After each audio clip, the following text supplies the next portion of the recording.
यो यस्तो रोड छ, त्यही भएर सानो गाडी आउन सक्दैन।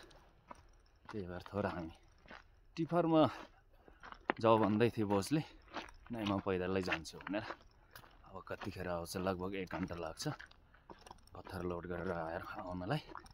अनि फेरि म चाहिँ बिस्तारै बिस्तारै हिँड्दै गएको आरामसँग। यो मेरो ब्यागमा चाहिँ चामल छ। हिजो कुकुरले मेरो टेन काटिदिएर पुरा चामल चिनी सब बिहान केही राखेन छ। अनि त्यही भएर गाडीमै सब सामान बाहिर ल्याएर राखेको छ।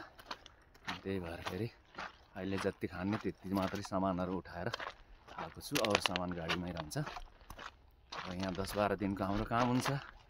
त्यहाँबाट हामी जान्छौँ फेरि कहाँ हुन्थ्यो त नि,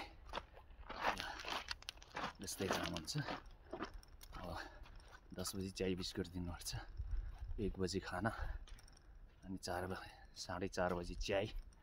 त्यहाँबाट बस म फेरि आफ्नो रुम तर्फ सुमर। अनि बिहान फेरि उठे 7 बजी, अनि बेलुका 6 बजी छुट्टी हुन्छ। त्यही हो, यस्तै हो जिन्दगी। हिँडिरहेको छु, थाकेछ। बगरमा हिँड्नलाई मजा आउँदैन।